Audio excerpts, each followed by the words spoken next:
జమదగ్ని మహర్షి, అదేవిధంగా ఎల్లమ్మ, లక్ష్మీదేవి, కాలభైరవ స్వామి, ఆంజనేయ స్వామి, కాళింగం అడుగు, అదేవిధంగా ఇప్పుడు మనం పరశురాముడి విగ్రహం దగ్గర ఉన్నాం. పరశురాముడి విగ్రహాన్ని ఒకసారి చూద్దాం, ఒకసారి క్రిస్టల్ క్లియర్గా. అయితే ఇప్పుడు మీరు చూస్తున్న విగ్రహం వచ్చేసి పరశురాముడి విగ్రహం. పరశురాముడి విగ్రహం ఇప్పటికీ కూడా ఎంత అద్భుతంగా ఉందో చూడండి. కొంతవరకు శిథిలావస్థలో ఉన్నప్పటికీ కూడా విగ్రహం అనేది ఎంత బాగా కనబడుతుంది చూడండి. అయితే ఒకసారి నగల్ని ఒకసారి మీరు చూసినట్టయితే ఇవన్నీ కూడా ఇప్పటికే ఎంత బాగున్నాయనేది చూడండి. ఇప్పుడు ఇది మీకు కనిపిస్తుంది కదా, ఇది గాండ్రగొడ్డలి, అదేవిధంగా విల్లులు, అదేవిధంగా బాణాలను ఇవన్నీ కూడా మనం చూడవచ్చు జమదగ్ని మహర్షి యొక్క విగ్రహంలో.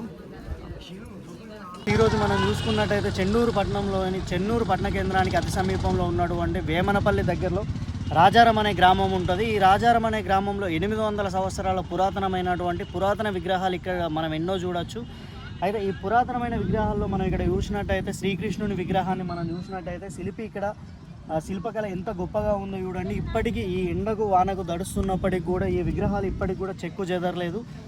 మనం చూసినట్టయితే ఒకసారి శ్రీకృష్ణుని విగ్రహాన్ని పూర్తిగా గమనించండి. ఎంత అద్భుతమైన దివ్య స్వరూపంలో మనకు శ్రీకృష్ణుడు దర్శనమిస్తున్నాడు అనేది కూడా.